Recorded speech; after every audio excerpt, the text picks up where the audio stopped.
Flanked by his wife Mate and grandchild Wakisa Kafwaya, Finance and National Planning Minister Tumbeko Mutotwe firmly clasped the iconic copper briefcase containing the national budget speech.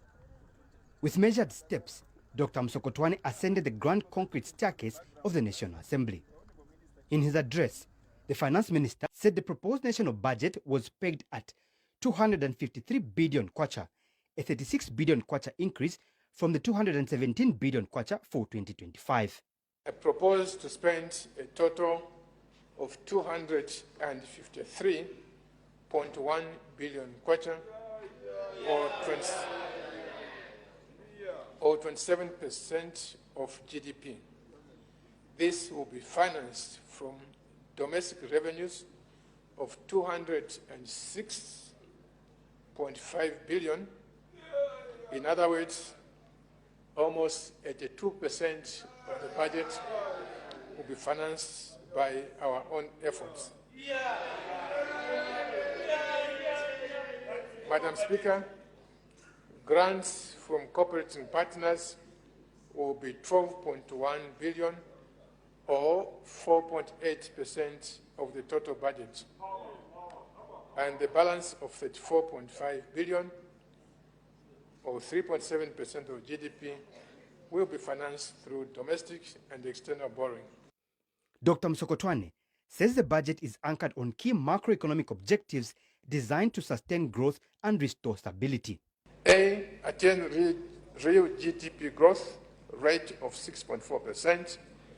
B, reduce inflation to the 6 to 8% target band. C, maintain gross international reserves above 4 months of import cover. D, increase domestic revenue to at least 22.3% of GDP. E, reduce fiscal deficit to 2.1% of GDP. And F, limit net domestic borrowing to 2.3%. And the Finance Minister also said government has created several multi-facility economic zones to spur value addition and job creation. We have ceramic factories in the Lusaka phase. We have steel factories in the Lusaka phase. We have a starch factory in the Lusaka phase. We have a milk processing factory in the Lusaka phase. We have copper rods. We have electric cables. We have conductors, pharmaceutical products, all happening today in the Lusaka multi-facility economic zone. Madam Speaker, the Jiangxi multi-facility economic zone in Chivombo. This has also attracted investment in excess of 128 million. What do you see there, Madam Speaker? In the Chivombo multi-facility economic zones, batteries are being manufactured, batteries are being recycled, copper cables are being manufactured. And Dr. Mutotwe reviewed that the country's export earning increased to $8.8 billion as of August 2025, compared to $7.2 billion in the same period in 2024. Dr. Mutotwe further proposed the waiving of tax on equipment used to assemble tipper trucks and electric vehicles to promote assembling of the same in Zambia. I propose to remove customs duty on complete knockdown components. I propose to remove customs duty on complete knockdown components for the assembly of motor vehicles, including tippers, electric vehicles, tricycles, motorcycles, truck trailers, and tractors. Madam Speaker, watch the space, because we are doing this so that these items can be manufactured locally in Zambia. Dr. Mutotwe also proposed the increase of excise duty on single-use plastics from 30% to 100%. As the Finance Minister wound up his presentation, he bemoaned the status quo, where most people in the informal sector are contributing less to national revenue through tax collection. He says the budget will attempt to change the narrative. Masauso Mukwayaya, ZMBC News, Lusaka. Wonderful day that the Lord has made. It's Tuesday, 30th September 2025. Today we are reviewing that national budget, a 253.1 billion, about $10.5 billion in that budget. Where will the money come from? Honorable Mutotwe is telling us that up to over 80% will be sourced locally. Well, that will be a milestone. But you have an economy that probably is not doing well, a taxpayer that is seriously stressed, and you are relying on a small group of taxpayers. We haven't broadened our tax base. You have a lot of people outside the tax brackets. Then you have entities like the mining sector that should provide proper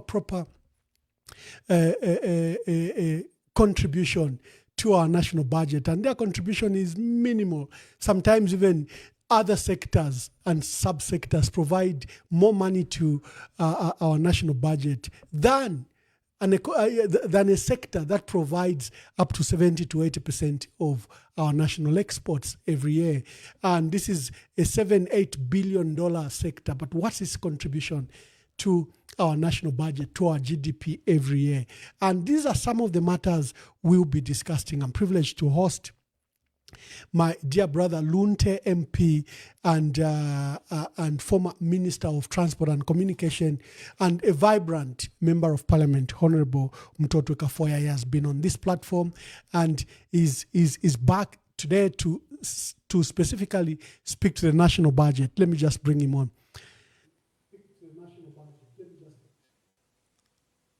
How are you? Emmanuel, I'm very well, thank you so much. And how are you?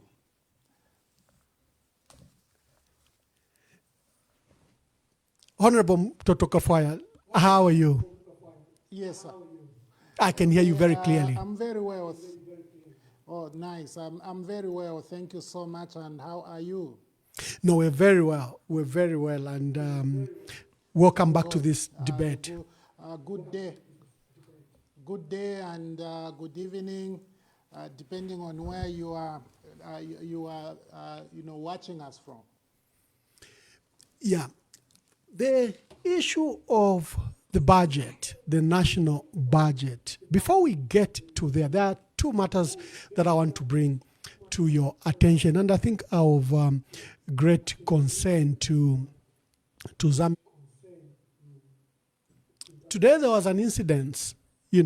Tonse Alliance, to which the Patriotic Front belongs, and the Patriotic Front is an anchor party in Tonse Alliance, according to the source and national documents that you signed, called for a meeting, and this meeting today didn't end up well. We saw police come to that meeting. We saw party cadres identified from the PF Secretariat come and disrupt that meeting. From the onset, before I even get your views, I felt very, very sad. First of all, it's a pity that we are discussing in-house matters here on such a public platform. But our people deserve sometimes, when they see two PF leaders in the house and there's something that occurred, they would like to just hear our views. We may not go into details. My initial reaction, first of all, when I learned of this meeting, I said the meeting is illegal, it should be called properly, and I tried to speak to both parties that we, at this stage, 10 months away from elections, we should conduct ourselves better. A meeting should have unanimity by all leaders, by procedures and structures of whatever governs us, in this case, the Tonse Alliance constitution. Secondly, when the meeting attempted to take place, we saw the disruption from both party cadres from the PF and the police. And for me, I did a write-up on my page, and I said this was failure of leadership. The meeting should not have taken place, in my view, until it was legally called, legally constituted, whatever the differences the leaders are having, because that's what leadership is all about. Secondly, whoever sent our cadres, party cadres from the Secretariat to go and disrupt that meeting, again, are not learning from our history, where we are severely punished in 2021 for what appeared to be thuggery, political violence, or or the use of terror to resolve issues. So for those three items, for me, I expressed concern. The third one was the issue of the list. I've just dismissed it, and for me, it doesn't deserve any further attention. But you are the man on the ground, and you were at the meeting. Let me just hear your views. It's not who's right or who's wrong, but I'm just getting your reflections.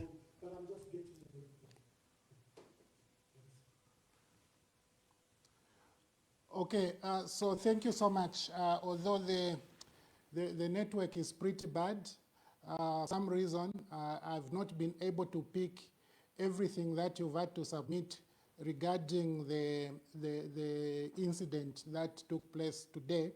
But if I were to comment generally, I would say that the issue about the convening of the meeting, as well as the attendance to the meeting, I already took a position. I think we discussed on a leadership platform where some people's views were that we should not attend that meeting because it was not properly convened, and I took a different view.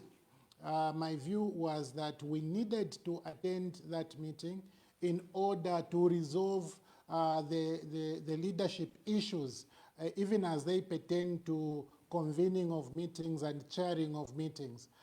Today presented a very strong opportunity for us as leaders in Tonse to iron out those misunderstandings and reconcile and be able to move forward so that everybody would have become clear in terms of what their position is and what they are able to do and what they are not able to do. But that meeting was disrupted, and of course, at a later stage, it was reconvened somewhere, and at that point, I was already very committed with preparation for this particular interaction, so I could not attend the one that took place in the afternoon. I should have been there. Regarding the incident to do with the youths, I think that it all speaks about the quality of leadership, because the young people are supposed to be harnessed. We are supposed to utilize their energy in the right way. We are supposed to direct them and direct them in the right way. So when you wrongly direct young people, that is leadership failure in my view. And I do think that if those youths were directed, whoever directed them was grossly wrong, and that they didn't apply themselves in the manner they should. Democracy, as it should be known, should be a battlefield for ideas. We must negotiate our views. We should be able to ensure that our people listen to us and they buy into our thinking and imagination. In the absence of negotiating your views, you are likely going to, stay in our country. I think that it was poor on the part of the youths, but more so on those who could have directed them, if indeed they were directed. Yeah, thank you very much. I just had to wear the headsets to ensure that I could hear you clearly. Yeah, there could be some challenges of network, but I hope that we'll overcome them as we proceed. There's another matter of concern, Honorable Mutotwe Kafwaya.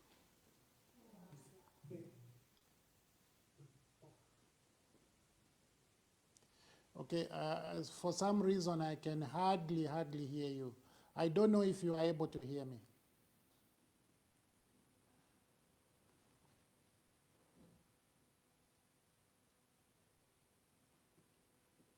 Sorry, you couldn't hear me, sorry. Before we delve into the issue of the national budget, there is a special sitting of Parliament that's taking place on Thursday, I think 2nd or 3rd October, where the Speaker of the National Assembly has called for this special session. But there are serious concerns. Number one is that the Parliament is now in committees to review the budget according to the new rules that you set for yourselves in the new standing orders and in the amendment to the Budget and Estimate Act of 2020. Parliament is supposed to be sitting in portfolio committees, but we understand that there is a special sitting that has been called for Thursday, and there are speculations that the Speaker of the National Assembly and the Executive want to bring two items. Number one, the ratification of judges that have been employed, in a process that is not clean. Number two, the issue of Bill 7. We understand that government is willing to bring Bill 7. Have you heard anything about this matter, and what is your reflection? Okay, let me start by asking Ambassador if you are able to hear me, because as you were asking the question, we could hardly connect. But I just heard that you are asking in view of the urgent business to be considered on the 2nd of October, which is Thursday, by the National Assembly of Zambia. Yes, of course, after the presentation of the budget policy statement by the Honorable Minister of Finance, which was last Friday, the National Assembly, they adjourned in order to go into the various committees to consider the sector budgets.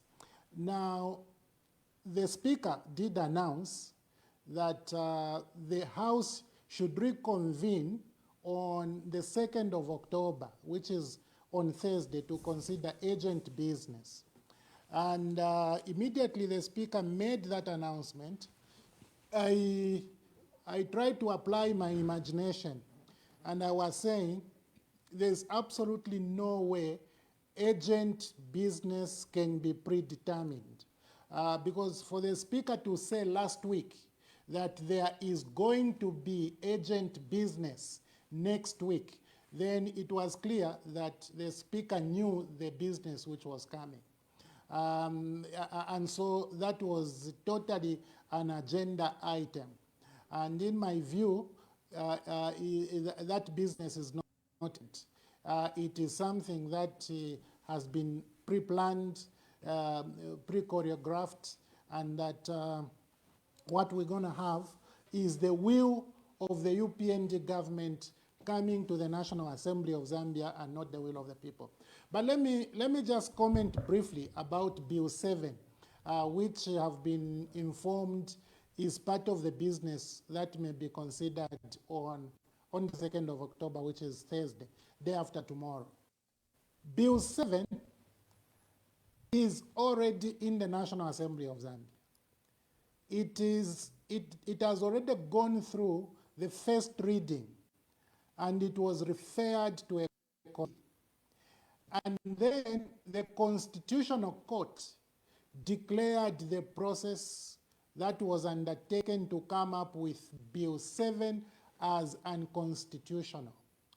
The Constitutional Court did not declare Bill 7 as unconstitutional, but it the process that government used to arrive at Bill 7, that it was unconstitutional road. The correct road would constitute broader consultations. Government needed to consult on a broad basis. And to do that, a government was supposed to formulate, competent structures to undertake the consultations nationwide on its behalf before they could craft the constitutional amendment bill. But now, for the fact that that road was unconstitutional, it means the bill is unconstitutional. And so instead of deferring the bill, as the case was, we promoted the idea that government needed to withdraw that bill, because the bill was literally unconstitutional. If the Constitutional Court is telling you that the method you used to come up with this bill was unconstitutional, you are being told that the product of the method is as well unconstitutional. But because of exclusive cognizance, the court did not want to be seen as interfering with the process in the national. And so what we had was for them to speak about a process for which they were competent, that is a court. But here we are.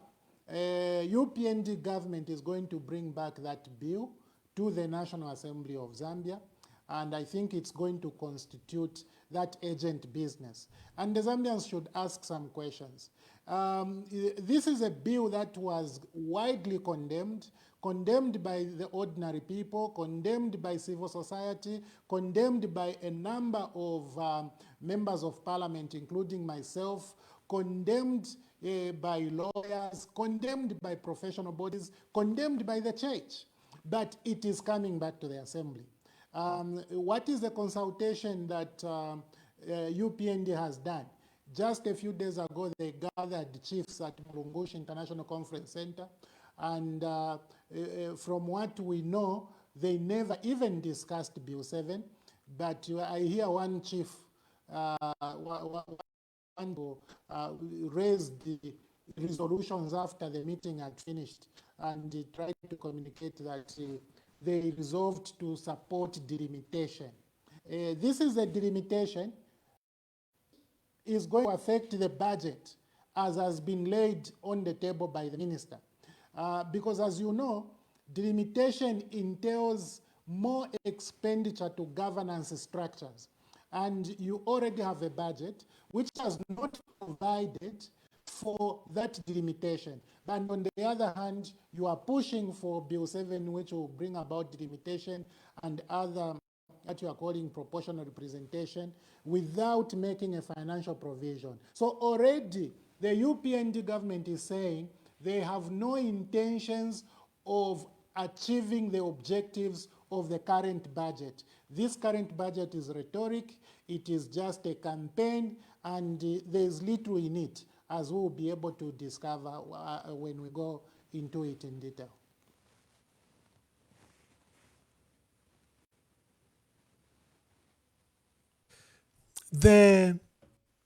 I'm glad that you've raised the issue of Bill 7 and what we are doing, what government may be doing to bring it back on this special session.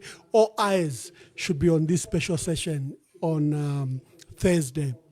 Let's come to the national budget. What's your reflection? 253 billion, and it says over 80% will be raised locally. Speak to that.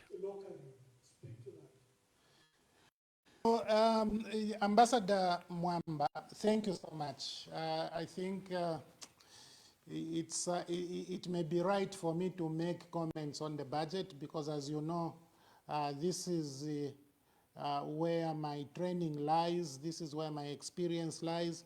I've done a lot of work around these numbers. So I am pretty happy to make my reflection on it. The first thing I would like to bring to your attention is that before the minister presented this policy statement on the budget on Friday last week, the president came to the assembly and he spoke to us. Some of the things that, a few things that the president referred to were repeated in the national budget address. Now, according to the president and indeed the Minister of Finance, over the period that they have been in office, the economy has been growing, on average 5.2% per annum. That is the expansion of the GDP year on year, average 5.2%. I thought about that, and here is my comment. What does growth in GDP mean to a nation and to a people? I think that when the GDP grows, then you can be able to stimulate, or you can be able to create more opportunities for jobs.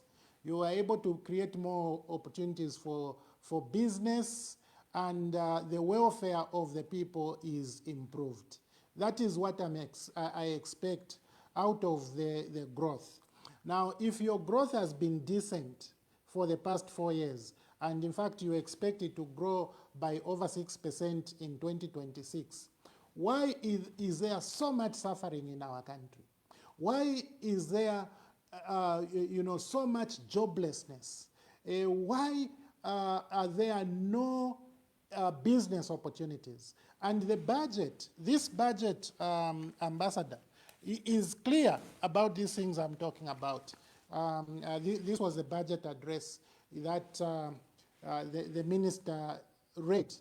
If you go into this budget, and I'll speak very, very clearly, paragraph 22 of this budget, the minister said, Madam Speaker, the outstanding payments for suppliers of goods and services increased by a modest 3.3 billion to 84.1 billion kwacha in December 2024.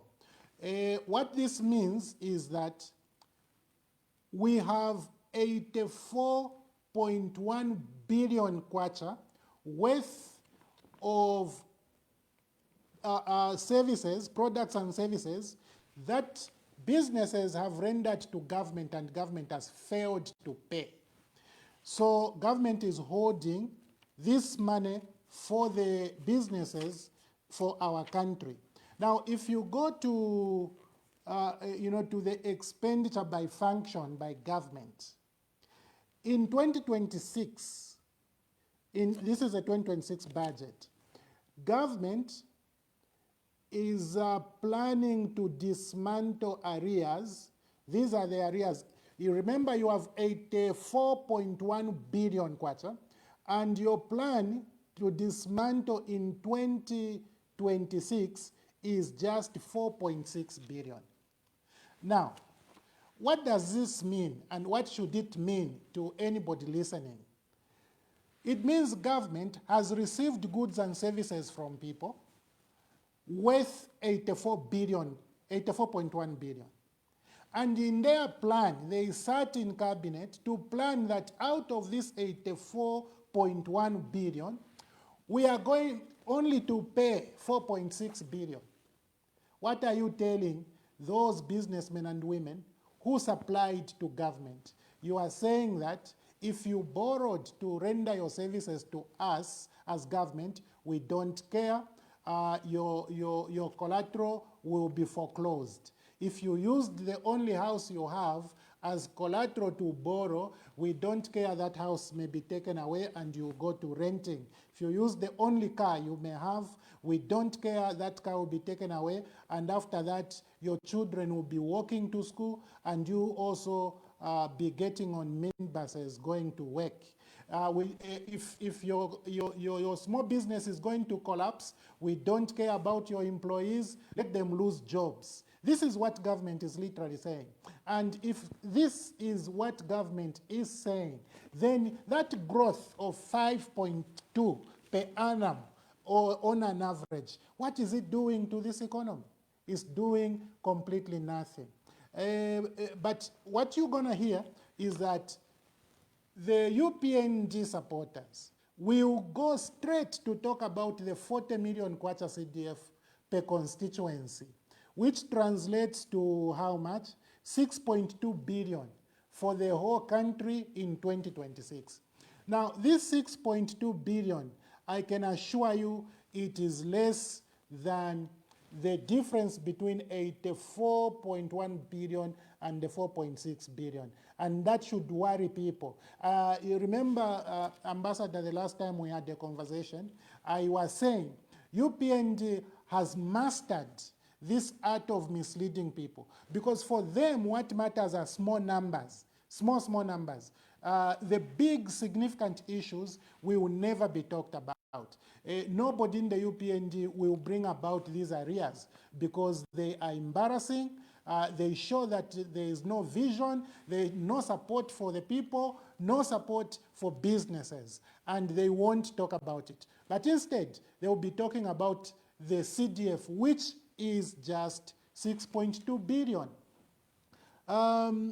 Your question, there, Honorable, centered on CDF, we've always said this is something, a fund of about 3% in relation to the national budget. You can't develop a country on 3% of your national budget. So whatever song they sing about CDF, it's so minuscule in comparison to what is required to develop our country. Secondly, the minister is saying that he will raise revenue for the national budget. First, he will do borrowing, I think up to 34 billion. Then he will rely on loans, grants, and then taxes, both direct and indirect taxes. This is where I find that he may fail to raise the $10.5 billion that he's looking for. First of all, you've had a major shift where the United States has withdrawn up to $600 million of contribution they would contribute to the health sector. That is no longer available when they abolished US aid. And we don't know how soon the US will come around to come and support African nations, including Zambia, on that. So there is that huge hole. And the deficit, the minister says he will borrow from the markets, treasury and government bonds. And then his taxes on the mining sector are not transformational in any way. In fact, they are a large favor to the mining sector. Like I stated, that this is a $7-8 billion sector. And what are we getting from it? Literally almost just $300-500 million. We are not getting equitable benefit from the mining sector. I wonder if we'll be back to supplementary budgets like the minister did. He presented a budget. Midway, he brought another big bill of $2.5 billion for Parliament to approve. I've also looked at the national borrowing plans that he has set for himself. So maybe before we go to that, just speak to his mechanisms to raise this money to support the budget. Okay, thank you so much, Ambassador. Ambassador, I have to be clear that this budget is unrealistic. This budget was a campaign, and I'll prove to you that this was a campaign. On page one alone, the minister mentioned the word UPND 5 times. On page one alone, page one of his speech, he mentioned the word UPND 5 times. Now, this is not a UPND budget. This is a national budget. And elsewhere, you continue to mention that. But if I take you to his macroeconomic objectives, which is on page 5 of his address, the minister said at E that it is the objective of the UPND government to reduce the fiscal deficit to 2.1% of GDP. Now, we know that the fiscal deficit is a difference between your expenditure and your taxes plus non-tax income, except borrowing. So the borrowing is the one which now plugs the gap, and that is the fiscal deficit. Now, if the target is to reduce fiscal deficit to 2.1% of GDP, you go to the schedule of revenue estimate and its measures. Go to that schedule and go to the financing where he's saying domestic financing and foreign financing. Himself, he writes, domestic financing, 21.6 billion, which is 2.3% of GDP.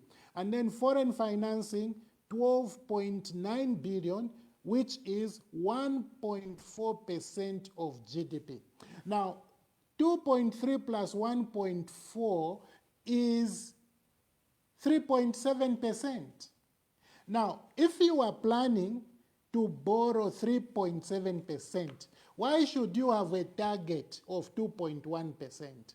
This is totally unrealistic. It is cheating people.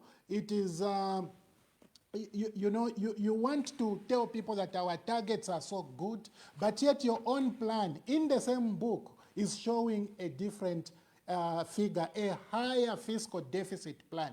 So clearly, this budget is not realistic. But let's be clear. Dr. Msokotwane wants to get taxes from these companies, small, medium enterprises, which they are owing 84 billion kwacha, and they are saying we'll only pay them 4.6 billion. So, in other words, these MSMEs are going to collapse. All of them, they will collapse, except those which are big companies with bigger capital base.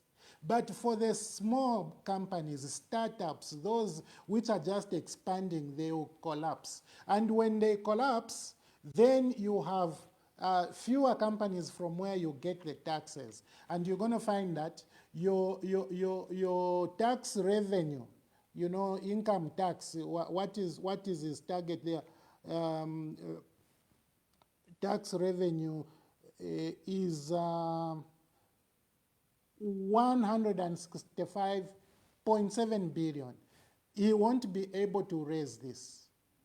If he does, if he manages, then he will go to the, to the mobile money operators.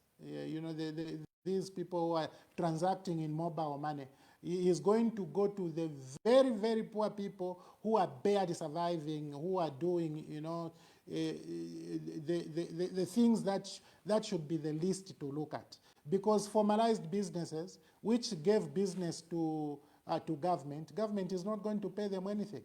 Because as I said, and this is paining me, by the way, and this is why I keep referring to it, because government cannot consume services, products and services from companies and fail to pay and begin to plan to pay 4.6 out of 84 billion. I think it's irresponsible on the part of the UPND government. It is insensitive on the part of business, and government should just be able to do better. Government should be able to promote its people. So I think that they will not be able to achieve the tax revenue that they have planned. But what about non-tax revenue? Non-tax revenue, my brother, has been going down ever since this PPP started. The minister said there are 10 PPP projects that have been signed. But the classic one, which I talk about, is the Lusaka-Ndola dual carriageway. Do you know that the toll gate fees that we pay when we are traveling in between Ndola and Lusaka, these fees have stopped going to government? They are now going to the so-called concession. Now, that is what has happened in between Chingola and Chililabombwe. That is what has happened, on the bypass. That bypass from Kafulafuta somewhere there, going into Luansha, and it comes out on the Kitwe-Ndola dual carriageway. The concessionaire is getting the toll gate fees, and you have all these problems. Then you have to add the problems of Mopani, where Mopani has had 51% shares given away, delivered to a foreign company for nothing. Mopani was 100% owned by the Zambian people, but UPND government comes and takes 51% shares and delivers those shares to a foreign company, so that a foreign company begins to get, begins to control Mopani and get dividends for having committed no resources whatsoever. Now, when you have a government which is inclined to giving away assets in this fashion, you are in trouble. These are the assets from where you draw your benefits, whether you are thinking in terms of tax revenue, sometimes non-tax revenue, because they are vehicles, Mopani vehicles pass through these toll gates. And when they pay the toll gates, the toll gate fees are going to a concessionaire. It's chaotic. I don't see government raising this money, this tax revenue, but what I do see is that a lot is going to change. Earlier, Emmanuel, I said, this government has already brought the budget. This budget is on the approval process. Once this budget is approved, the Zambian people will be saying, oh, UPND in 2026 wants to spend 253 billion kwacha. That is it. But then, in the middle, you go and delimit constituencies. Okay? That means you have to increase the budget for elections. That means you have to increase, the budget. It's just chaotic. It's totally chaotic. I am sorry, my brother Emmanuel. We are in big trouble. You raised a very fundamental issue about just the state of the economy. First of all, our domestic debt in excess of $10 billion. Now, they say the PF borrowed, and the PF have no right to talk about the debt that UPND is accumulating. But here are the numbers. In 2021, the debt was $11.9 billion, the foreign debt, not total public debt, but the foreign debt, which is an index that most indexes follow, whether it's IMF or World Bank. They follow the foreign debt, not total public debt, not domestic debt, or not arrears. They will usually just look at your foreign debt as an indicator or denomination of the health of your economy. Our foreign debt was at $11.9 billion as at September 2021. It's now at $15.7 billion. Our domestic debt was 178 billion kwacha. It's now sitting at 242 billion kwacha. The minister has borrowed something like $4 billion in foreign debt and another 100 billion kwacha in domestic debt. Clearly, the UPND is borrowing probably just in 4 years far faster than any government I have seen. I say so because the PF found a debt of $3.9 billion in 2011. Remember, the debt had come to almost zero. It was at $500 million as at 2008 after the debt write-off. Musokotwane became minister. He borrowed. And by the time MMD was leaving office, he had left the debt at $3.9 billion. The PF picked that debt from $3.9 billion and left it at $11.9 billion. So the PF borrowed about $8 billion. The UPND, just in the last 4 years, have borrowed $4 billion. And if we look at the local debt, they've also just ballooned the debt. When you see targets that there will be economic growth of 6.4%, that you bring down inflation from 16% to 6 to 8%, that is bringing down the fiscal deficit to 2.7%, and that the domestic revenue rise to 22.3% of GDP, which, by the way, our domestic revenue in relation to our GDP is the lowest we've had. I think we've fallen to somewhere, is it 12, 13%? Now he says the ambition is that it will go to 22.3%. Unrealistic. What is your view on the issues of debt, both foreign and local, and these ambitions that Mr. Musokotwane has set for himself? Okay, thank you so much. That's a very important question, Ambassador. Ambassador, you've put it very correctly. There is absolutely no way UPND cannot increase domestic debt if the borrowing is within the range of 80 billion kwacha per annum. In this particular budget, UPND is going to borrow 106 billion kwacha. Now, this is the borrowing plan, this one. It's a borrowing plan for 2026. Let me read for you something very important regarding the domestic borrowing. And it is on page 2. The minister is saying this dot. Accordingly, gross domestic borrowing for the financial year 2026 is projected at 106 billion.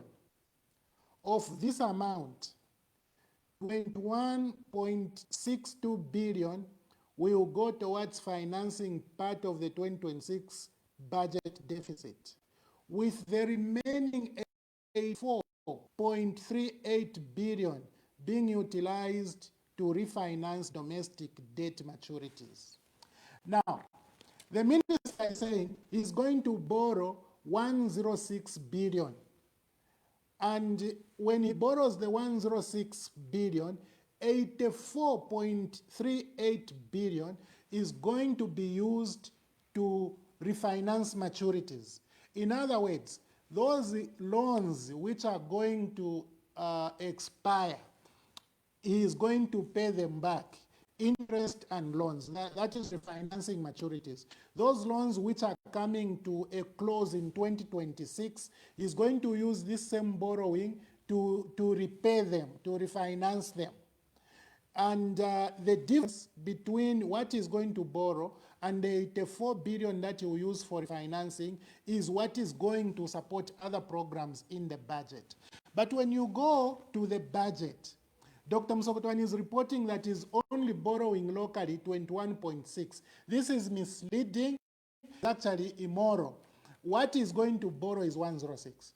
Now, even if you said, oh, okay, Dr. Mutotwe is going to refinance 84.38, and then you come to his budget speech on page 26, the amount that he has put on domestic debt interest, domestic debt, is 52 billion. Now, 52 billion is not 84 billion. So these documents are not speaking to each other. They aren't speaking to each other, and they aren't consistent. So this is why earlier I said UPND is a very, very treacherous government in terms of document preparation and presentation to the people. The people will be thinking the borrowing is 21 billion. No, it is not 21 billion. The borrowing is in fact 106 billion.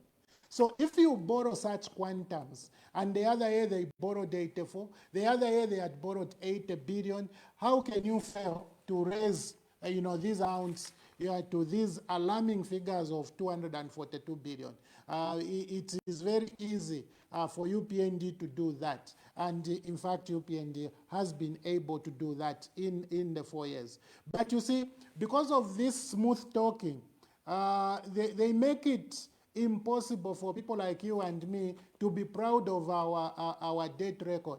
Let me tell you, Ambassador Emmanuel, our debt record was a very good debt record. Here is why. Because even though we borrowed over 10 years, our budget never reached $1 trillion. For the entire 10 years, our budget never reached $1 trillion. Do you know that for only 5 years, UPND is going to spend 1.1 trillion kwacha? Over 5 years, UPND will spend over 1.1 trillion kwacha. But for us, over 10 years, we did not reach $1 trillion.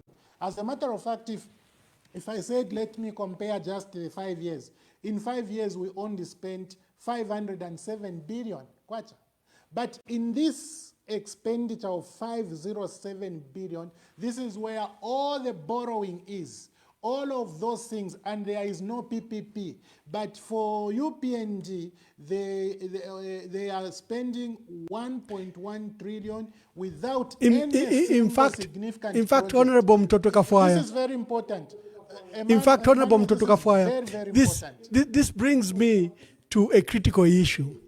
The UPND are borrowing and borrowing heavily while condemning the PF debt. They keep on talking about debt reschedule and debt restructure, that this is the milestone is as a result of the debt that the PF borrowed, and therefore they put it as a milestone that they've restructured the debt.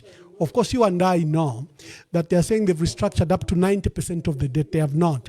It's only 49% that has been structured. Just the other day, there was a story from London where a creditor is calling on the Zambian government to resolve the issue and restructure this debt. People are asking, for the PF, they found a debt of $3.9 billion. They left it at $11.9 billion foreign debt.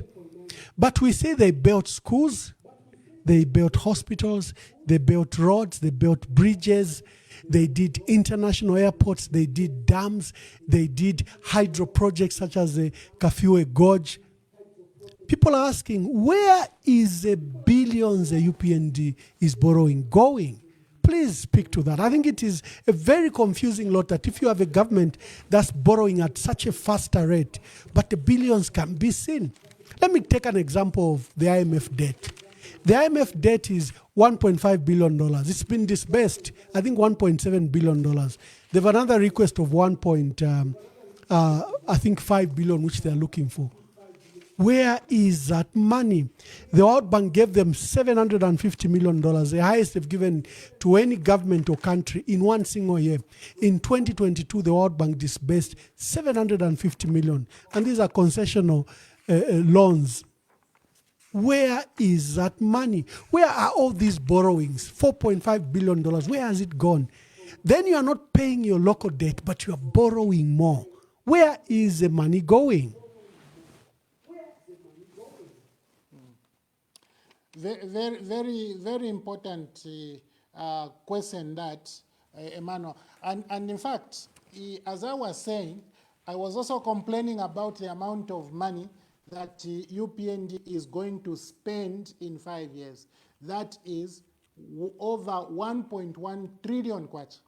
I wanted this to sink in the minds of our viewers this evening, that for PF, in this same period of 5 years, we spent 507 billion, 507 billion, whereas our friends are going to spend 1.1, in excess of 1.1 trillion.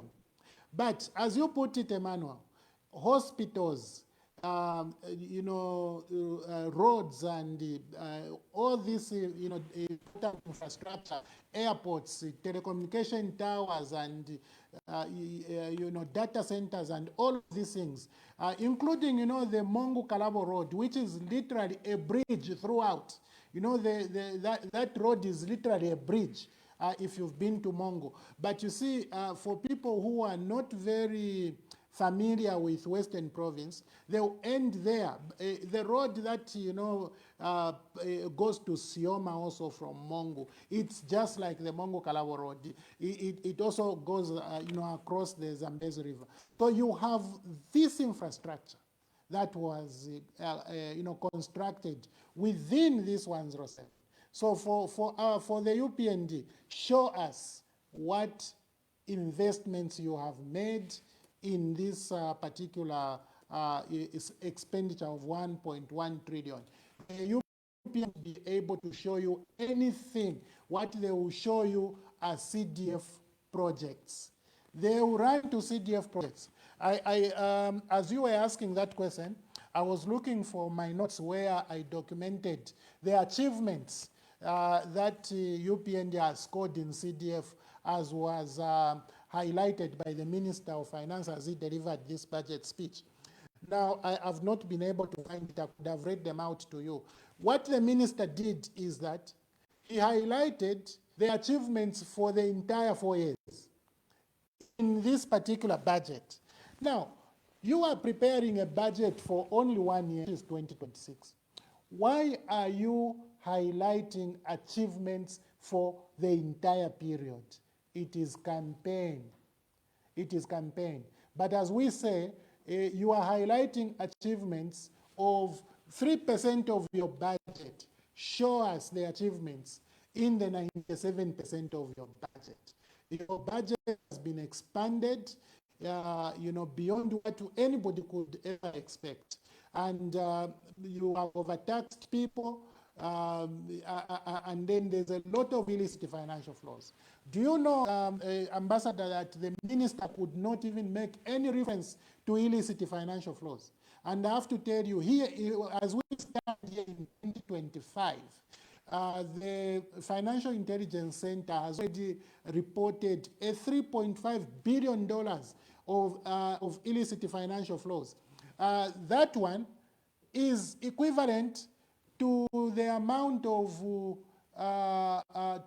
of borrowing, local borrowing is equivalent to the amount of arrears that should be dismantled, and yet UPND will not dismantle it. So, issues, significant problems that UPND faces, they will never speak them. They will talk about problems that occurred when PF was in power. And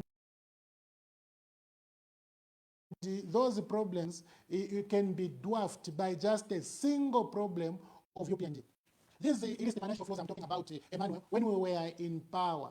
The highest amount was 2 billion kwacha. 2 billion kwacha only. But how much is 3.5 billion United States dollars? It is over 8 billion kwacha. Now that is in less than 1 year, okay? We have reported another $3.5 billion. We have the report of a 60 billion kwacha. We've had the report of a 2.8 billion dollars. We've had a report of 34.5. When you put these amounts together, the amount is so colossal. Can do a lot of wonders if this government was serious, to seal the loopholes and ensure that money does not illegally fly out of this country. Today, government would have been able to dismantle arrears. Today, government should have been able to finance the budget even on a balanced basis. We could have had a situation where government needs not to borrow, but we have to borrow because the money is going out of the country needlessly. We are giving away mines. Somebody from Dubai got Mopani, 51% shares of Mopani. They got it for nothing. We are a careless government. We just need to transform ourselves.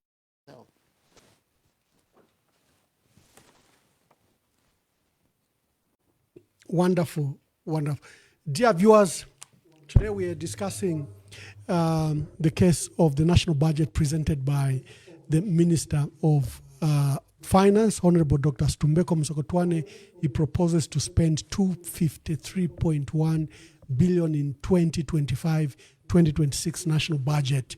And he hopes to raise up to 80% of this money locally, where you have a depressed economy, suffering load shedding, suffering the worst cost of living crisis. Today, there's just been another increment of fuel, and we know the spiral effect to other goods and services, and they're saying they'll bring down inflation.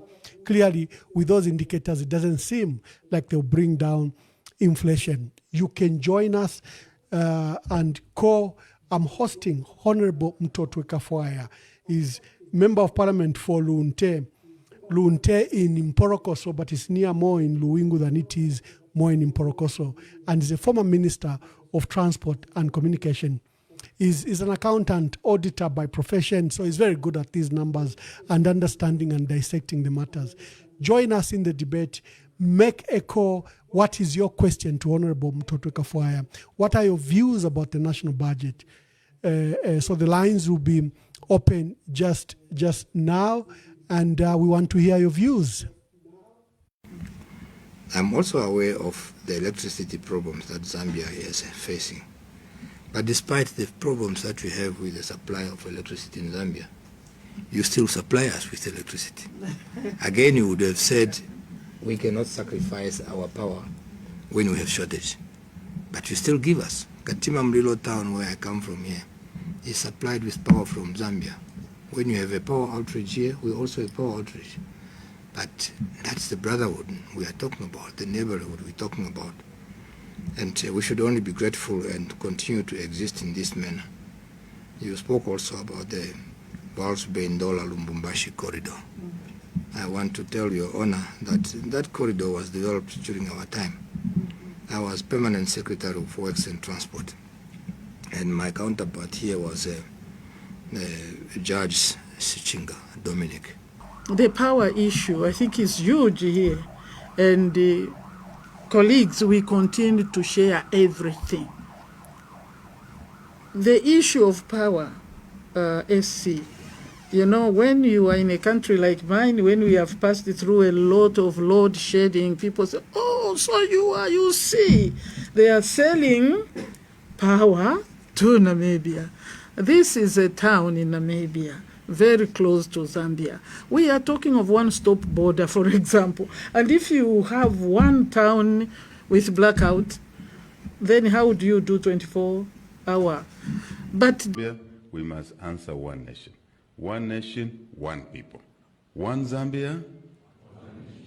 No. You should be proud of your country.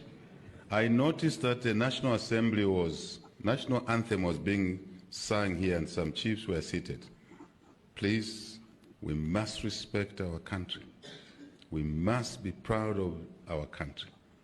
So I shall repeat, one Zambia, one nation, one people. We shall repeat, one Zambia, one nation, one people. Exactly one people. So we urge our citizens that they remain calm. We can see light at the end of the tunnel, and that tunnel is now becoming shorter by the day. As we speak, we now have unprecedented rains in the last maybe 2 decades. And with those rains, yesterday Cabinet was informed that load shedding is likely to begin to diminish by June 2025. This is because the major water catchment areas of northwestern province into the Barotse, plains, and now also the Kafwaya, flood plains. Water takes 3 months journey to move from Kaleni Hills, from Chavuma, into Victoria Falls, into Kariba. 3 solid months. Water moves very slowly in the plains because it's flat. This water which you see when it rains here in Lusaka, we are going for work at ZNBC. Then you find that water is running fast. It's here in Lusaka. But the water needed to change the electricity situation or the water level situation in the Kariba or Kafwaya Gorge, upper and lower, or Iteji, moves very slow because once it gets to the plains are flat. Dear viewers and listeners, I'm hosting Honorable Mutotwe Kafwaya, prolific MP and for Lunte and prolific Member of Parliament. We are discussing the national budget. What are your views? What is your reflection on the national budget? You can call the numbers below, and we are inviting you to comment about the budget. Let me just bring Honorable Mutotwe Kafwaya on he brought out a key issue on the PPP projects. The UPND is celebrating them as a success. Lusaka Ndola Dual Carriageway, the Ndola Mufulira Sakanya border, the Chingola Chirilabombwe Road, and they want to do other PPs. What have you found wanting with these PPs So, dear colleagues, you can call. The lines are open.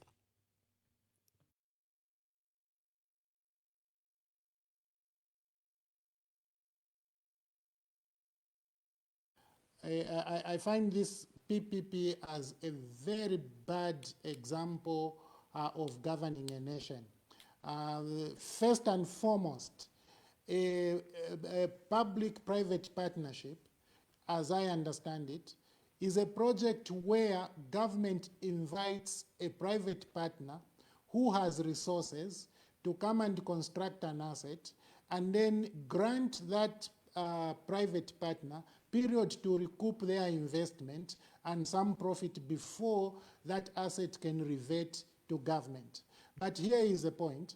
For this Lusaka Ndola dual carriageway, government has invited a private partner who came from wherever they came without anything, and then government sourced money from NAPSA and granted that money to their private partner to construct an asset.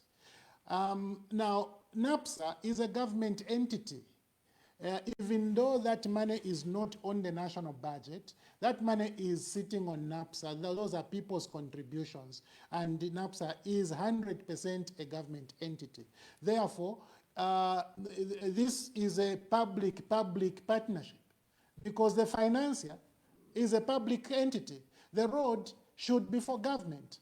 How do you then call this a public-private? When the private guy just in the country with a small with clothes, and then you come and facilitate for that person to construct offices, employ some people using government money. So I don't find that to be a PPP in its sense. But what is worse is that this particular private partner for the UPND government is so favored that as soon as he arrived in Zambia, he was told, start collecting toll fees on the toll gates, which were already constructed by application of the finances of the Zambian people. Remember, the Katuba toll gate, the Manyumbi toll gate, and the Kaflafta toll gate were already constructed by the PF government using Zambian people's money. These toll gates are in operation now. The concessionaire, the private partner for UPND is already getting money from those toll gates before they even finish building the asset, which asset they are deploying money from government through NAPSA. So I'm totally gutted, by this arrangement, and I do think that Zambian people should see through, these very, very bad. Ambassador, you brought some clips. I saw the Minister of Communication. No, is it Minister of Media talking about water, the water levels? I think visit generation. You see, we have been told the inability of our utilities to generate power is because of lack of sufficient water in the reservoirs. Now, the same government has told us that we are sitting with a bumper harvest because of sufficient water. So we have sufficient water on the bumper harvest side, and we have no water on the electricity side. And we are saying this is not true. The issue is that you have been exporting the power and you have now brought in middlemen. In fact, the minister boasted that their policy of introducing middlemen or is it players is paying dividend for our country. But no, you cannot have a middleman to import power from the pool, from the Southern Africa pool, and then that middleman exports, and then you are saying they are adding value. Emmanuel, the question you ask is, if I am the one who has been given an opportunity to import power, I go to Zimbabwe to import power into Zambia, whose infrastructure will I deploy to transmit that power? It is ESCO. Whose infrastructure will I deploy to distribute that power wherever I am selling it? It is ESCO infrastructure. So what value is that middleman adding for the minister to be boasting on the floor of the House that our policies are bearing fruit? There is absolutely nothing. As a matter of fact, you are doing so to Thank the you, Honorable. Let me detriment of just the take some Zambian calls. Let me just take some calls. Thank you. I think we have our first caller. Caller, please tell us your name and where you are calling us from. Good evening, Ambassador Mwamba. Good evening. This is Lawrence calling you from Ndola. Indeed, thank you. Make your contribution. Good evening, Honorable Kafwaya. He can hear you. Thank you. Okay, thank you. This is very sad what is happening in our country. Is a very sad situation. We have a government that does not care for its people. And from PF, they have out anything they are failures. They always refer everything to PF. When are they going to stop talking about PF? Because what people are anxious about is to put the food on the table.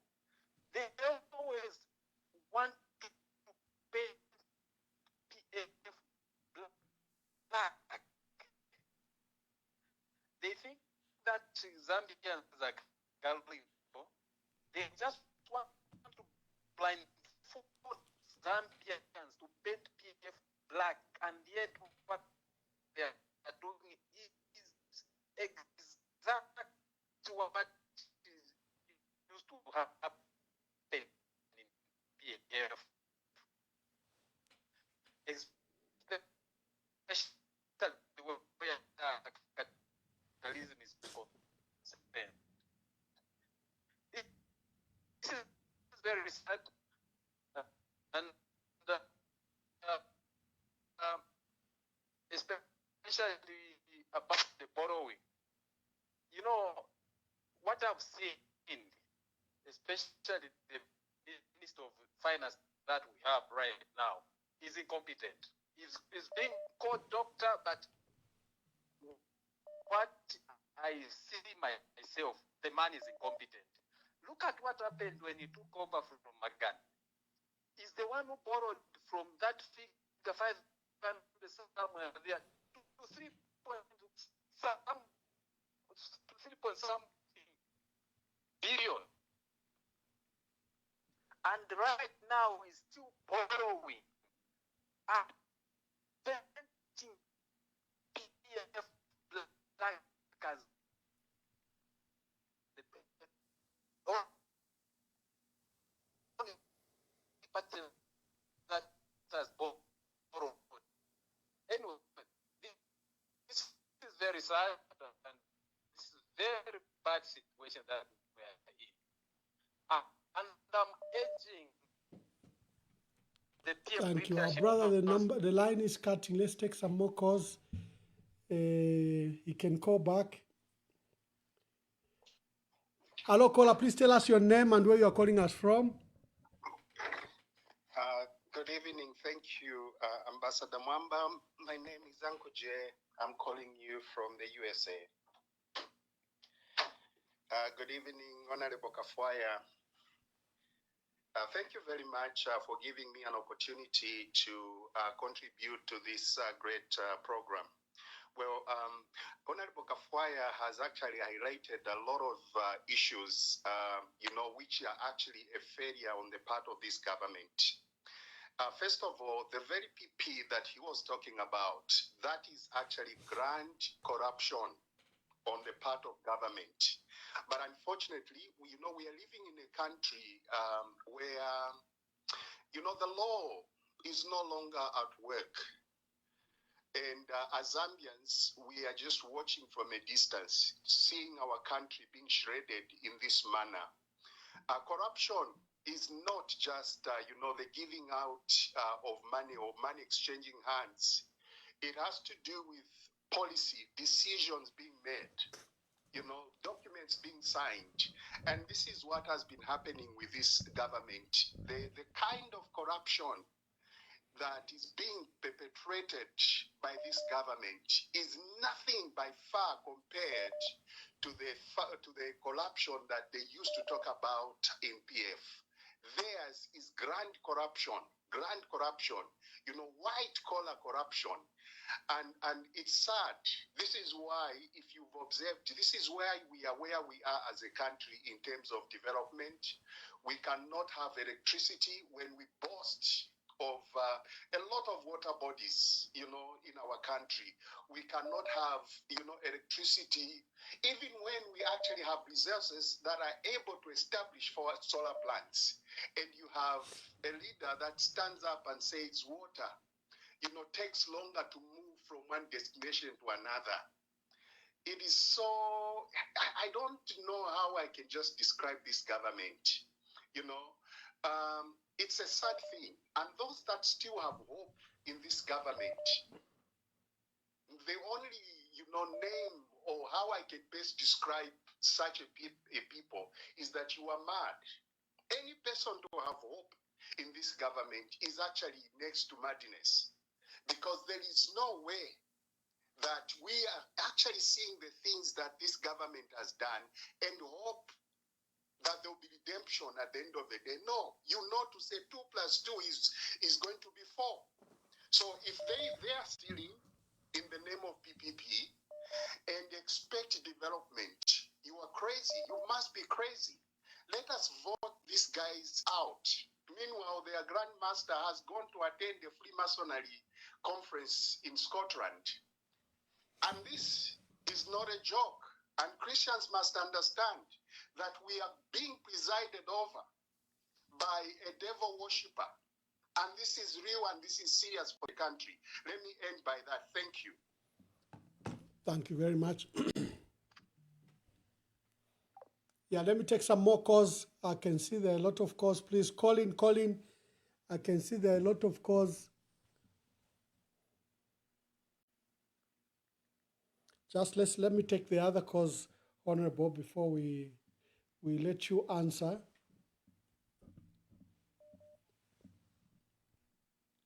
Hello, caller. Please tell us your name and where you are calling us from. Okay, my name is Gesho. I'm calling you from Lusaka. Gesho, make your contributions. Okay, so I think I'll talk about 2 things. Number one, I know you may not want it, but I want to say it. This page is really helping out, but unfortunately, we need more on the ground.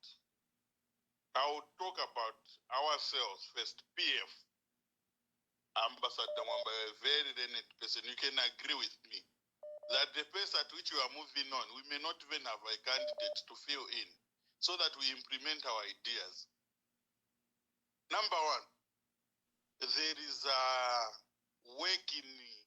there's a hidden agenda of working things. There's no transparency. That's why I saw my Honorable Mutotwe Kafwaya in the morning trying to attend the meeting. Due to its nature, even failed to. And again, within yourselves, you people who have a say, you don't want to agree that only one person can read. That's the only challenge. And by so doing, UPND is taking advantage to divide you. We'll be here talking about budget. UPND has done this wrong, but there's no solution. It's because there's no leadership in Tonsa Alliance. You have the vision, but who is going to implement it? No one. You are in exile because of fighting for justice, but unfortunately, the people you have left are greed. Thank you, my brother. Thank you, my brother. Thank you very much. And I'm glad you brought those issues. Honorable Mutotwe Kafwaya will attend to that. Hello, caller. Please tell us your name and where you are calling us from. Vamunkonge from West London. Valishani va ambassador Kafwaya valishani mkwaya. Mkwaya konkanya nipo. Kwena fyonse fe mwalondolola. Na fyumfika fe wino sana.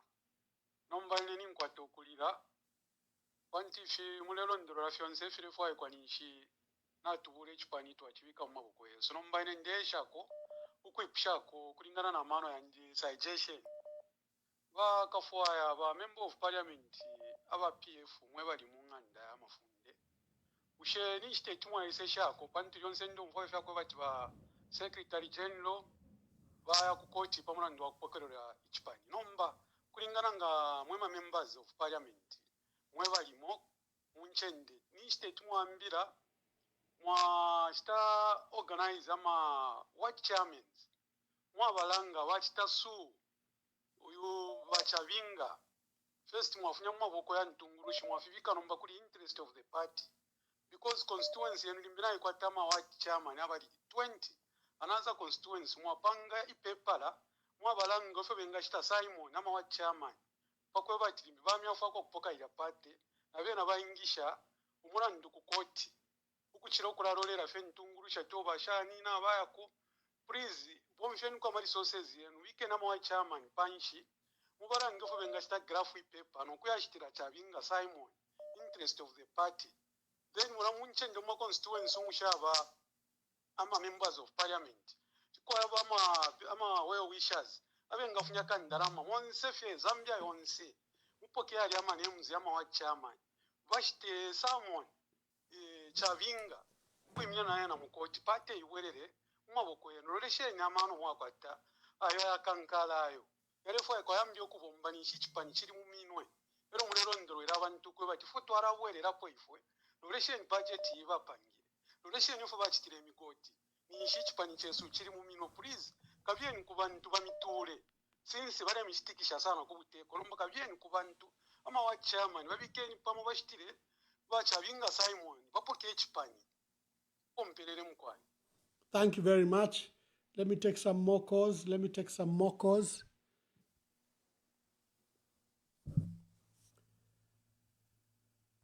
Hello, caller. Please tell us your name and where you are calling us from. Good afternoon, Honorable Ambassador Mwamba, and the guest that you have, Honorable Kafwaya. My name is Nyangudani. I've got two questions for the Honorable.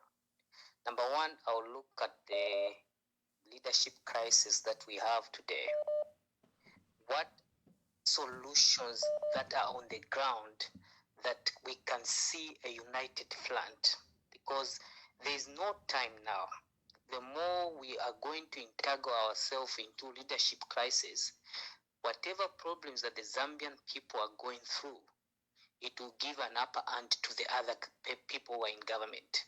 For me, I see that we have got so many adequate leaders among ourselves, but we should ask ourselves to say there's only one leader that can lead these leaders, and then we need to come to that time to put someone into that leadership.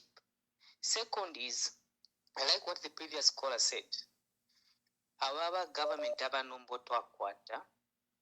have blindfolded people thinking they are working to fight corruption, but they have engaged in this mode of corruption, which is a white-collar kind of corruption.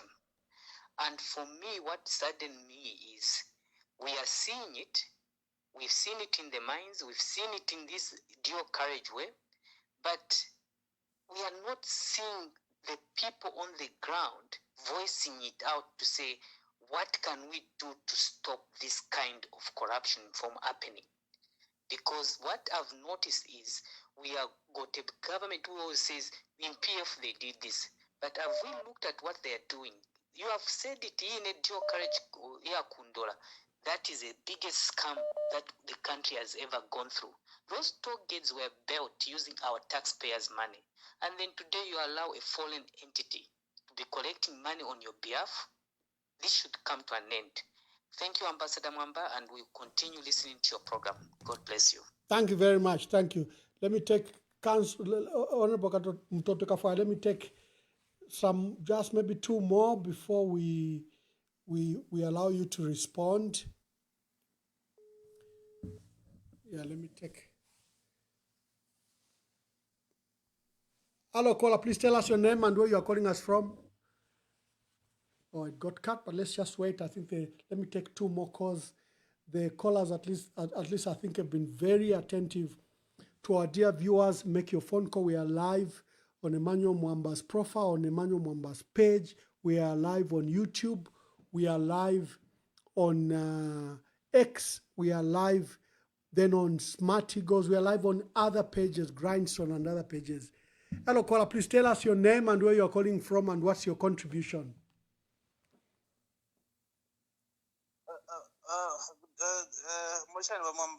How can we know? Honorable Kafwaya, this is from Livingston. Make your contribution. Hello?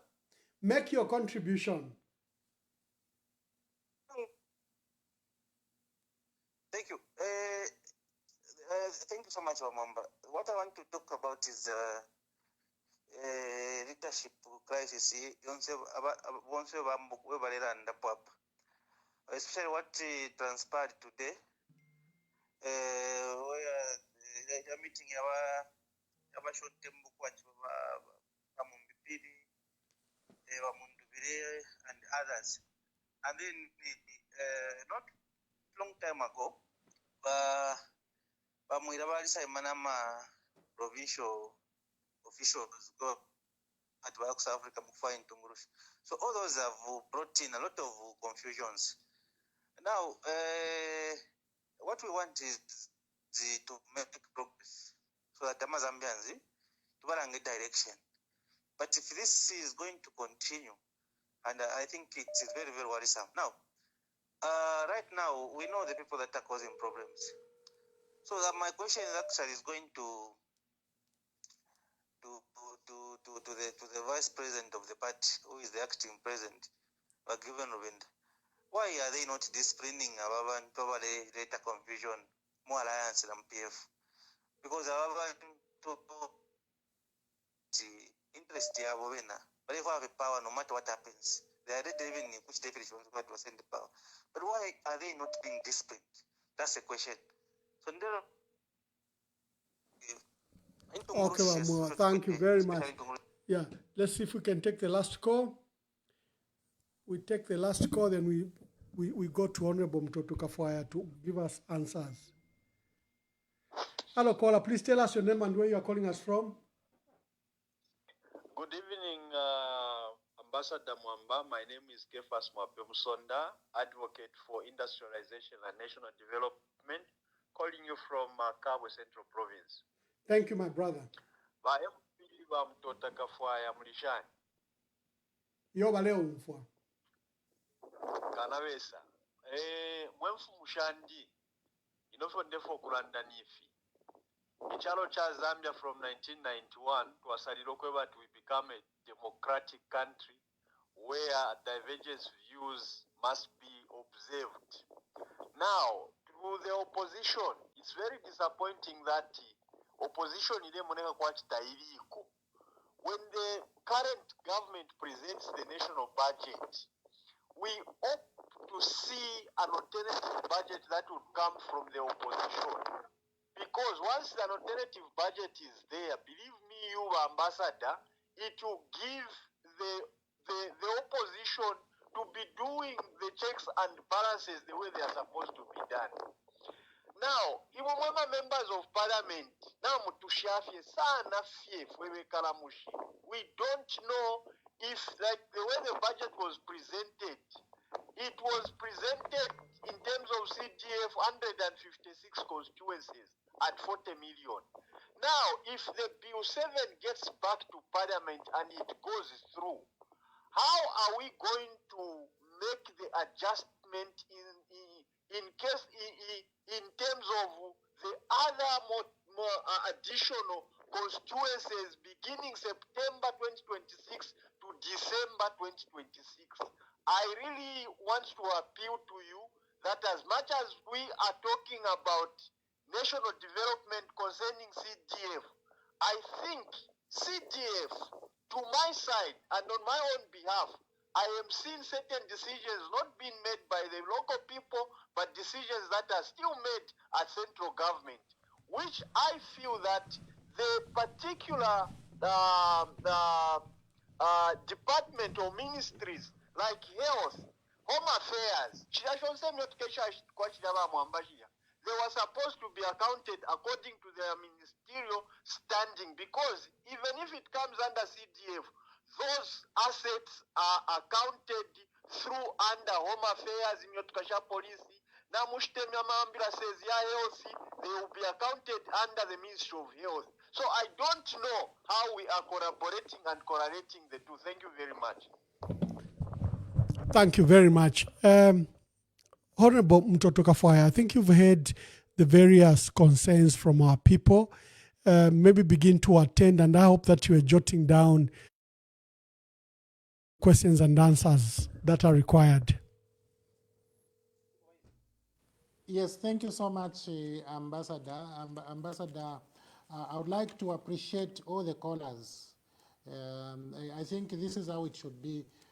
People should be able to get interested in what is happening and then also have their say.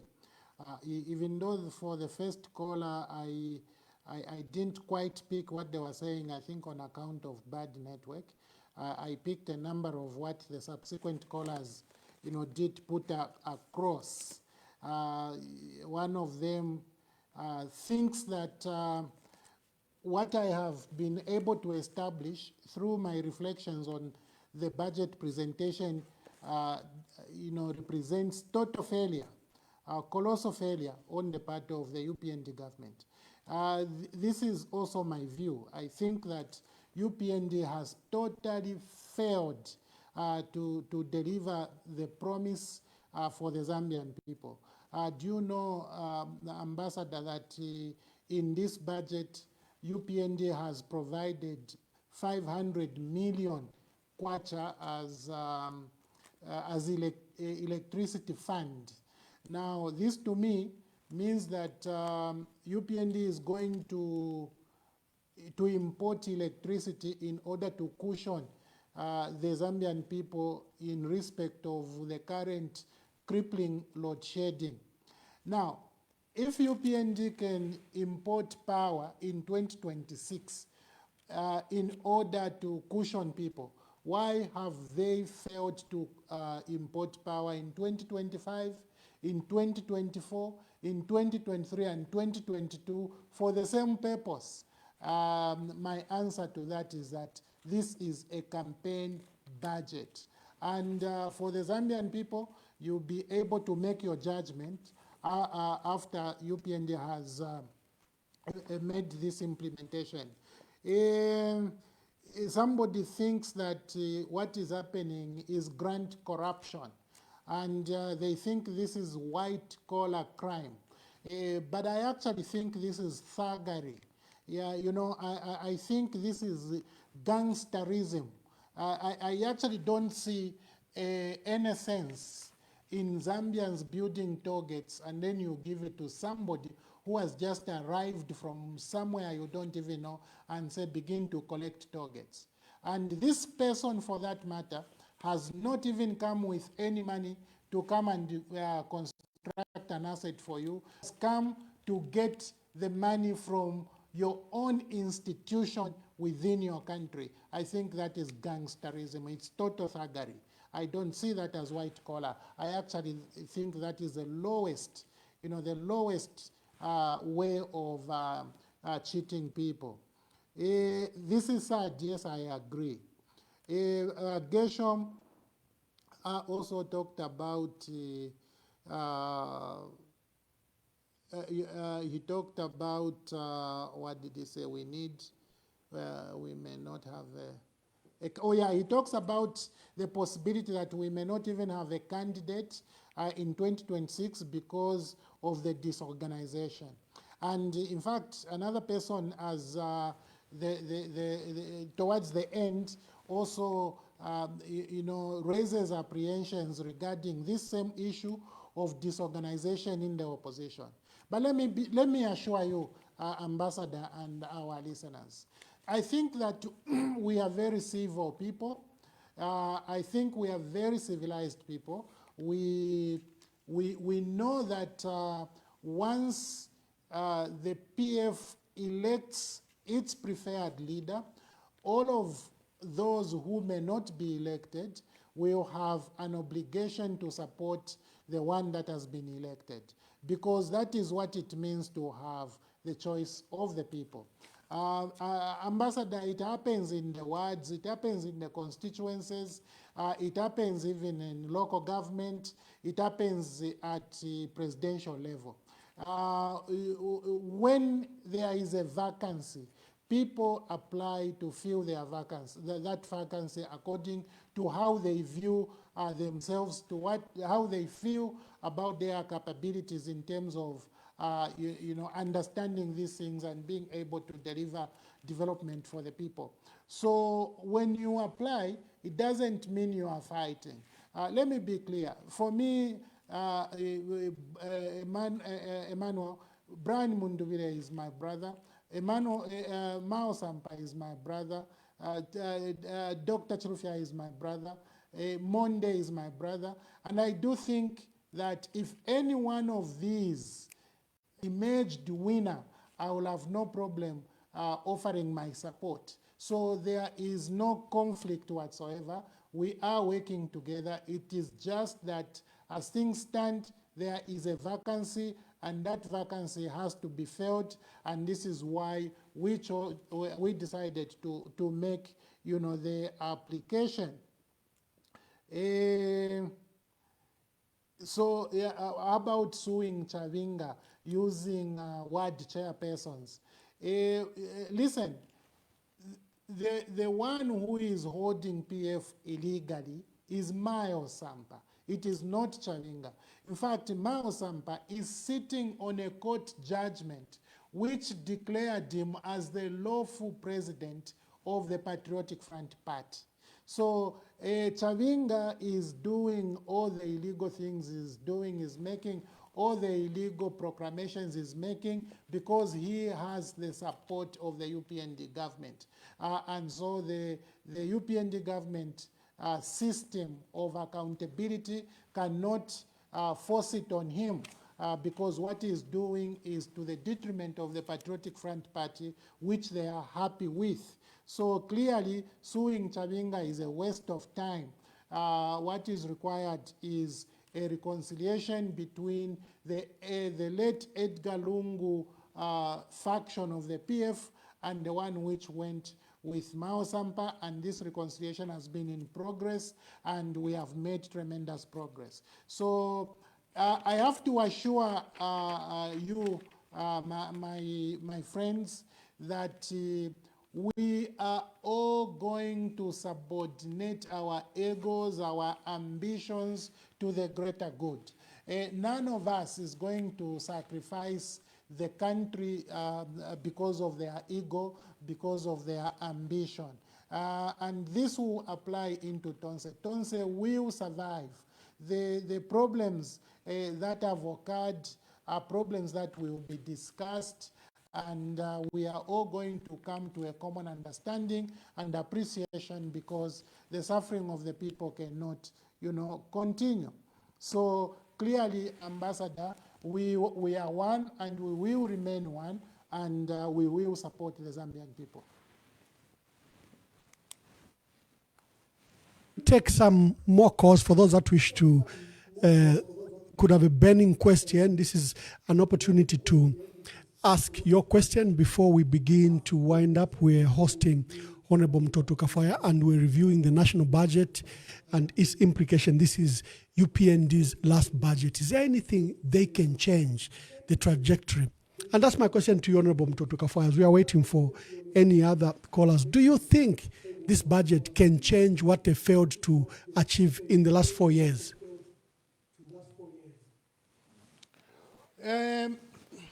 Emmanuel, what the Zambian people want is the lower cost of living. What the Zambian people want are jobs. What the Zambian people want are business opportunities. Now, this budget is providing 7.6 billion kwacha for social cash transfer.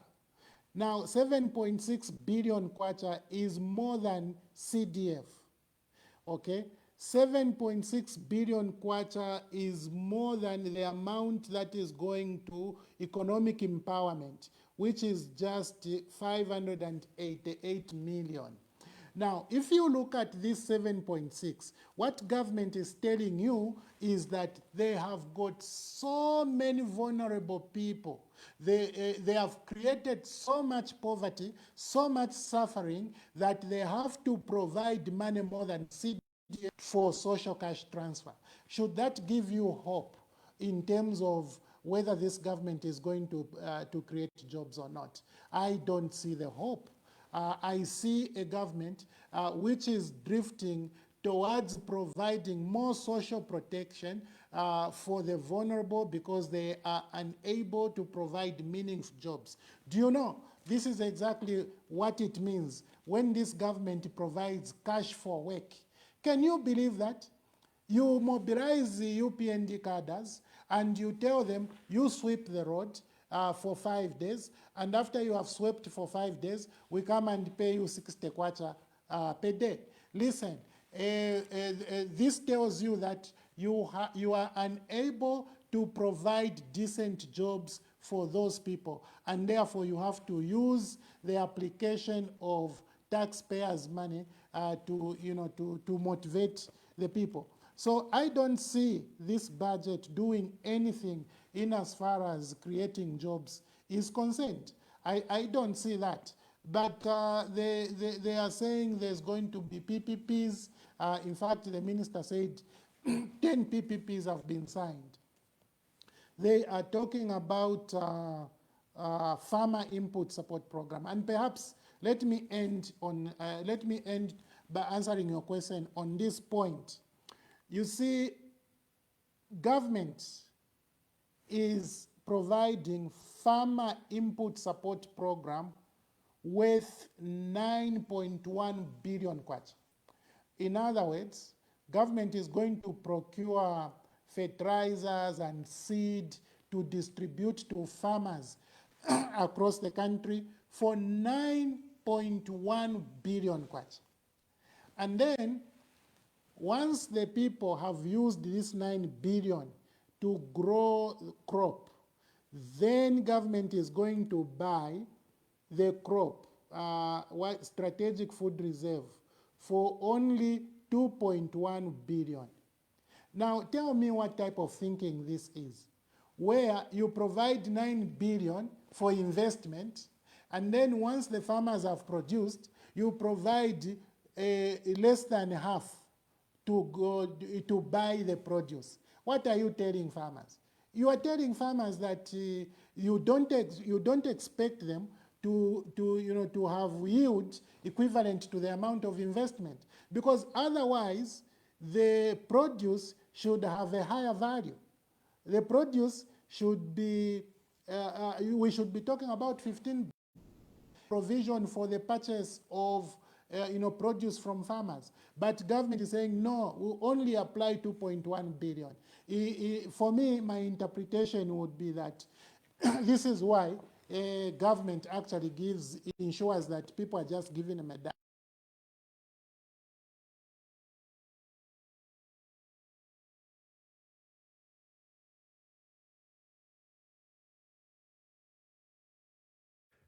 I don't know if I've lost my honorable, but yes, indeed, you're just speaking to the issue of the agricultural sector and what the challenges are. I will be bringing Honorable Mutotwe Kafwaya to begin to wind. I'm also aware of the electricity problems that Zambia is facing. But despite the problems that we have with the supply of electricity in Zambia, you still supply us with electricity. Again, you would have said, we cannot sacrifice our power when we have shortage. But you still give us. Katima Mlilo town, where I come from here, is supplied with power from Zambia. When you have a power outage here, we also have power outage. But that's the brotherhood we are talking about, the neighborhood we're talking about. And we should only be grateful and continue to exist in this manner.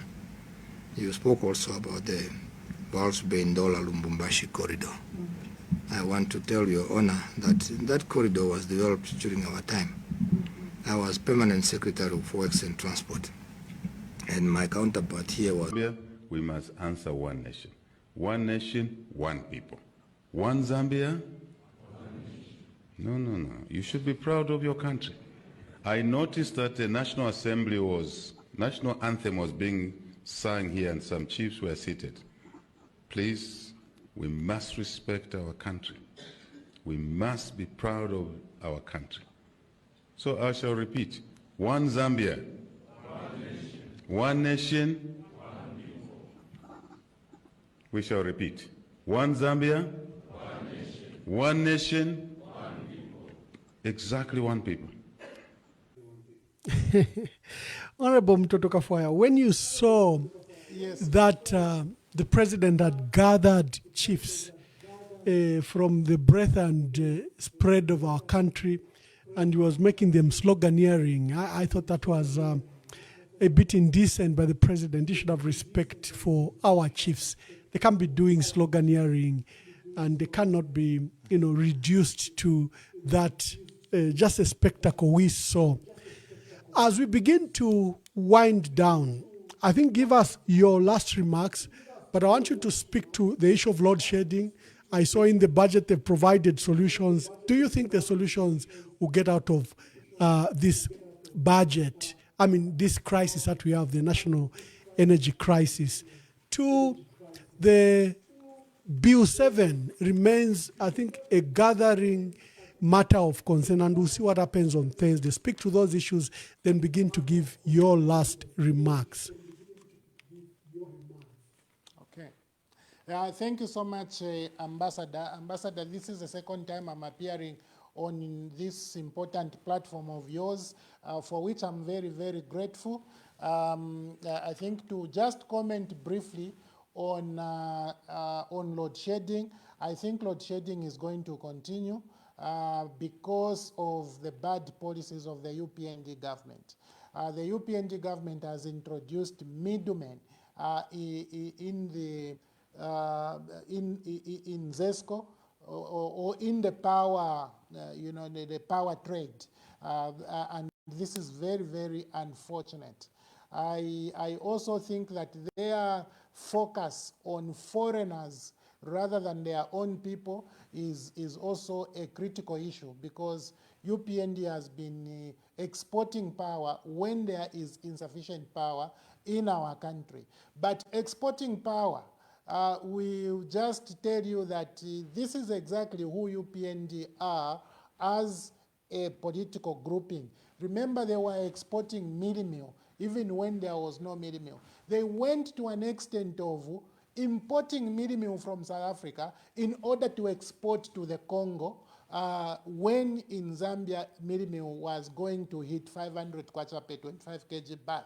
Now that is UPND. So as they import, they bring middlemen to import electricity using ZESCO infrastructure, import and export using ZESCO infrastructure. This is the DNA of the UPND. And because their DNA is that they support business over people, I don't see this load shedding coming to an end.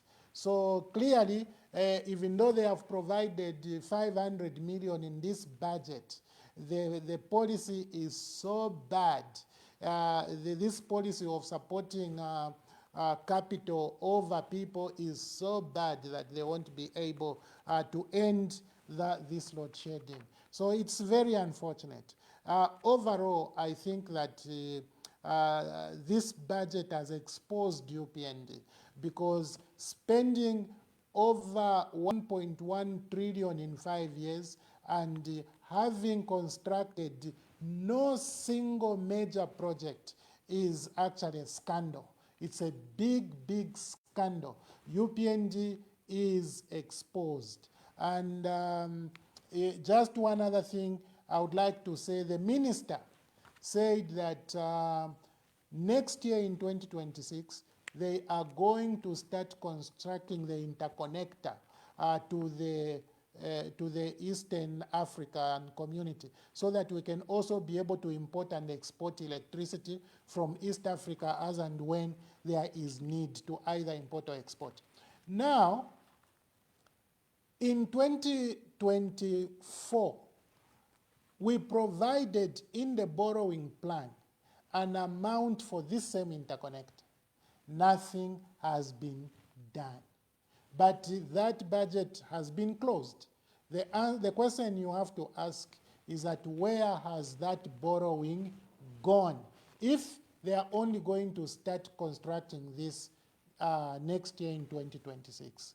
It is similar to that amount of money relating to the import of electricity from Mozambique. In fact, the minister said something very unusual, saying that ZESCO was unable to pay the debt. This is why we are bringing middlemen, because when ZESCO goes to import electricity, they tell ZESCO that your reputation is so bad, you came and borrowed electricity and you have not paid, so we won't be able to give you. Listen, that amount has been sitting in the Ministry of Energy. The Ministry of Energy is not ZESCO. It is the government of the Republic of Zambia at central government level, which went and borrowed the power. We, bought the power on Nkongole. And it is the government under PF which did not pay that. But we provided for a total liquidation of that debt via a supplementary budget, which was presented by Dr. Mutotwe to us as members of the National Assembly. And we approved that. And today, that money has not been paid. The budget has been closed. Where has the money gone? This is what we are talking about. These budgets cannot do anything unless the Zambian people become serious in following up these matters and being able to put UPND to account. But how do you do so? There are cyber laws. How do you do so? This government does not want accountability. How do you do so? We now have abductions. People, when they say anything about UPND, you are fearing for abduction. People, when they say anything about UPND, you are fearing to go to jail for hate speech, for all of these nonsensical creations of the UPND government. I am sorry, my older brother. Thank you so much.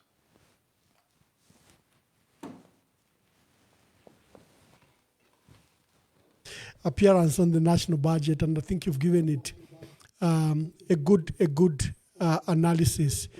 To our dear viewers, we were hosting Honorable Mutotwe Kafwaya. He was giving us insights into this budget. There is going to be huge borrowings, as he has demonstrated through the national borrowing plans that the UPND presented to Parliament, and it's a $10.5 billion a budget. Where will they raise the money from? If key sectors like the mining sector are contributing very little, the burden becomes on you. That's why they are taxing everything and everywhere. It is you to shoulder this burden, and this is what we were discussing. The spread to economic growth, well, we couldn't find it more. It's more like he says, a campaign budget, more to appease people, give more people free money. Like he's saying, CDF, which is supposed to be a development tool, is providing this kind of money, but look at the money that is going to social cash transfer, free money that will be given to our people, an expanded one that doesn't, bring productivity in our economy. So unless you have something else to say, my dear brother, so that we can now close the program. Well, just to appreciate you for bringing me back to your platform for the second time this year. I think it was a pleasure for me, and also to appreciate your squeezing, as well as the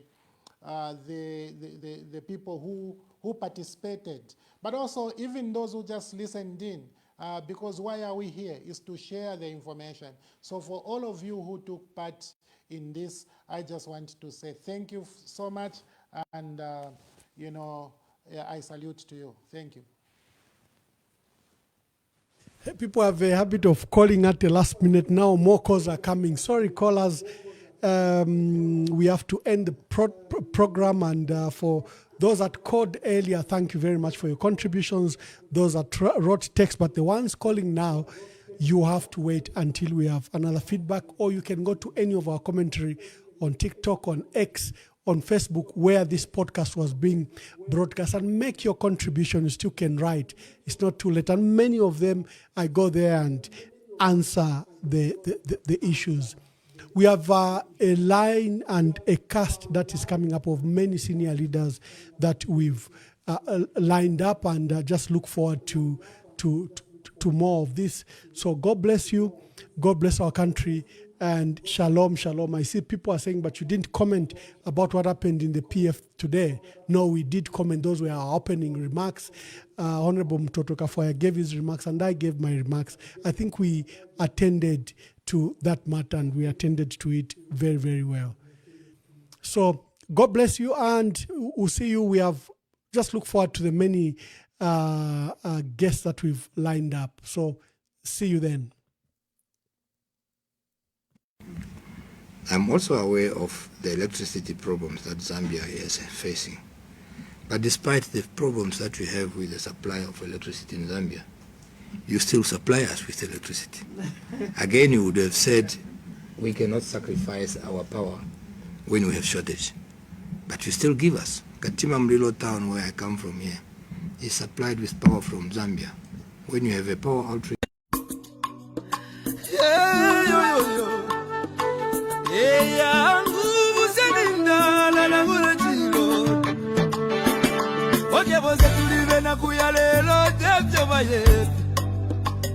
Amitapendwa ya vintu ifisume vyonza kula kwibukisha Kana tepochimo Wimbo wa temenu wa katongi Abazunga wajita katongi na kula kwibukisha kateka Kaibuku muna kapona Nente koshove pamenso Yangu ama umebaya Kiyaba Kiyaba ume Kiyaba ume Kiyaba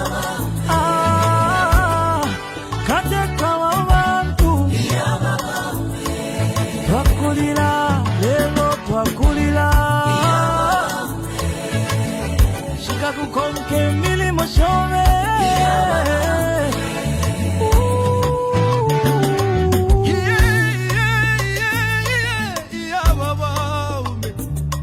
Ale filamba, yena minta pengo sile Leti kume mokulo dolole avale lilo wingi Iseko wingi mwakwete Isaso wingi mwakwete Mwaya, mwaya, mwende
Bina vifuemo Bingi tuwala baba dinoti we Nangu tulalaba Uti tuwala baba Nangu tulalaba Mama Nangu tulalaba Nangu tulalaba Ukula bebyo watu dobu ingi Ibisebo wapangiri obu ingi Uku chinjo lusago kumonebo busaka